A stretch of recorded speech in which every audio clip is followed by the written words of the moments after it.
So in the 1970s, there was a very famous philosophy essay written on the subject of morality, essentially as it relates to the power that we have in developed countries. You can think of it as the argument to the Spider-Man axiom, with great power comes great responsibility. Now, the essay was called Famine, Affluence, and Morality, and it's written by a philosophy professor by the name of Peter Singer, who's of the utilitarian philosophical school. Now, if you know a little bit about this essay and some of the themes of this channel, you might already guess why I really appreciate this essay. And I think that the argument is something that can make us so uncomfortable that really interesting features of our psychology and behaviors can come to the surface. Things that really don't benefit us. And that is what I want to talk about today. So I got on this topic because I recently watched an online video lecture about this essay called Ordinary People Are Evil. And yes, I fell subject to that clickbait title. And I had to actually go back and reread the essay to verify that Singer didn't actually make that argument or draw that conclusion. But we'll get to that. The thing that I thought that was really interesting about this video, besides the fact that the presenter, Jeffrey Kaplan, did a really nice job talking about the paper, was actually his own reactions to it. And also the fact that he said he needed to shut off the YouTube comments because people were being brutal. Now, I don't know what they actually said, but it's not exactly shocking. We can be ferocious when people challenge our identity, especially when it's something like what we do in our everyday lives. But before we get into all the emotional reactions, a little bit about the essay itself. So the briefest introduction I can give you on famine, affluence, and morality without getting into all of its arguments is that when there exists evil in the world, like the immense human suffering of a famine, the most moral thing we can do is to do all that we can to eliminate that evil. Now, Singer talks about this in the economic sense. So doing as much as we can do becomes giving as much money as we can to something like a famine relief effort. And in terms of giving as much money as we can, Singer suggests that we need to go back and look at the things in our life which we don't materially need, and then redirect those things towards the famine relief efforts. Now, I want to say that I have subtly changed this argument just by summarizing it and generalizing it in my own way. So if you want to fully understand the argument, you should absolutely go back and reread the essay or watch Jeffrey Kaplan's video. But for examples of things that we don't materially need, Singer points out things like buying new clothes when they don't fulfill the utility of keeping us warmer than the clothes that we already have, or buying a new car when we already have a car, etc. And he uses many other situations, examples, and cases to make his argument. Maybe my favorite being how what other people do should affect the way that you think about what you should do, but probably the most famous of which being the drowning child example. So in this example, if you're out for a walk and you see a child drowning in a lake, you should save that child if you're able to. Even if you're wearing a nice suit or dress that might get ruined in the process. The evil of that child dying is a far greater thing than the immaterial loss of ruining your clothes. What Peter Singer is suggesting to me in this essay is that we have far greater power than we realize, and thus far greater responsibility, if only we could think of ourselves a little bit less and others a little bit more, and possibly ourselves so much less and others so much more that we maybe even equalize our situations. So this becomes a double whammy. Not only does the essay suggest that the way we normally live our lives may not be the most moral one, but the solution starts to sound something like communism, everyone's favorite idea. And I want to say for myself that I don't completely agree with the single-threaded action suggested in the essay, mostly because we live in a system that's so much more complex than the limited scope of the argument, and I think that can limit the practical actions we can take to address evil. But the argument itself is a great one, And I think it's one that we all need to consider for exactly the same reasons that the presenter of the video, Jeffrey Kaplan, seems to also struggle with the conclusions. Kaplan calls this argument radical over and over again, and we should charitably interpret that as him saying that it's radical because it's so far out of our normal way of thinking, and not that it's radical and we should just ignore its conclusions because it's so far out of our normal way of thinking. The latter would suggest that what we do normally is some sort of guidance on what morality is, simply because that's the way we do it today.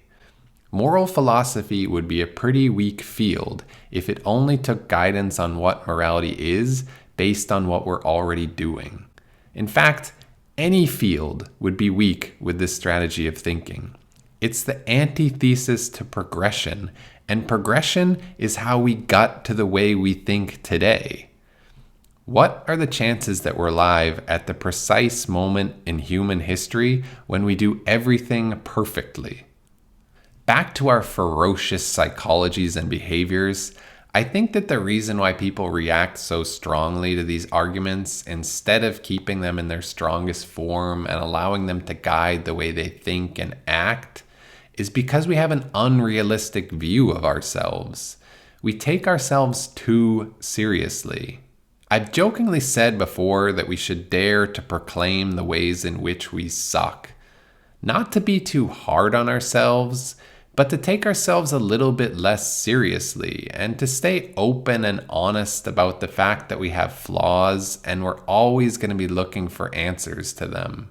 Not being our best selves is a lifelong affliction, so we can't take it so seriously that it makes us miserable and we just bury the whole idea altogether. At the same time, we can't take the ways in which we suck too seriously. It's just meant to remind us that we're not perfect and we always need to be open. For me, this perspective has been just memorable enough to stick, and it's so ridiculous that I can't quite take it seriously. Although, to be honest, there are times when I think I actually do suck, in the too serious sense, like while trying to record this video. Maybe reframing this word in this way can help you take things a little bit less seriously in those moments as well. Find a narrative that works for you, so long as you can keep the defensive side of yourself from simply dismissing good logic so that you can continue to justify what you've already done or what you're doing today. That's where a non-charitable interpretation of radical comes in. Looking at an argument that you can't refute and simply labeling it as radical so that you don't have to acknowledge what it might mean for your life. There's a huge difference between an argument that's radical in that it has logic that can't be followed and an argument that's radical that has logic that holds its own merit. I don't personally agree with all of the arguments or conclusions of the anti-vaccine movement, but there's undeniably good logic in being zealous about our personal health. When viewed and acted upon honestly, that's something that all parties should see the merit of. And we should celebrate the places we agree because we can work from those places. Just like eliminating evil in the world, unnecessary human suffering is something that all parties should see the merit of, whether or not they agree or disagree with Peter Zinger's full argument. This is where I think the clickbait nature of the title comes into play. Peter Zinger isn't calling all people evil that don't donate all their money until they live down to the level of a sufferer of a famine. The essay references the suffering of people in the world as an evil. The whole point of these philosophical exercises isn't to generate some robotic list of commands from which to live your life by. It's to try to come to the most objective and rational understanding of an issue as possible so that it can help guide us in how we think and live our lives. Do you think Peter Zinger himself lives up to the full potential of his philosophical ideal? Do you think he considers himself an evil person? Actually, I don't know. But I do believe that the best version of ourselves can admit to these sorts of things. If that's where objective truth leads us, then we can learn to deal with the cognitive dissonance of who we are today being okay, even though who we are today maybe isn't who we want to be. I do things that are consistent with being an evil person, but because I can admit to that, I can do something about it. I think people intuitively think that admitting to the first part of that is unhealthy, but the most unhealthy thing of all is dishonesty. There was a time about 10 years ago where racism had reached a local peak in terms of being a hot topic. Lots of people were going around and saying that racism was bad and declaring themselves not to be racist. I always thought this was a really strange way of thinking. Surely some of these people are racist, even if just a little bit. I always thought the best strategy for myself is just to admit to being a racist. Probably we're all racists, and acknowledging that can help us come to better terms with it. These days, I think we have more constructive conversations about the biases that all humans have and how that helps ingrain racism. Although I'd also say that I think it's just as often about culturalism, which I think is an important and more hopeful distinction. So although I don't think it's in Peter Zinger's essay, I will admit to being an evil person. And I'll keep Peter Zinger's good logic in mind, and also the power that he reminds us that we have when I think about solutions to evil. I don't necessarily think that his course of action is the best one for me, at least not right now, but I do believe in a similar paradigm to how we should think about addressing evil in the world. I think we all need to be considering what it is we do that fulfills our core values, and we should distill and simplify our life down to the point that we can get those things at as low a cost as possible to both ourselves and to society. I think when we live our life that effectively, the practical understanding and knowledge that we gain will give us the time and energy and resources to address evil in the world. Solve evils that exist in your life while minimizing the evil that you create in the world. Share those strategies with other people, but allow other people to find what works for them in their unique situations while doing the same.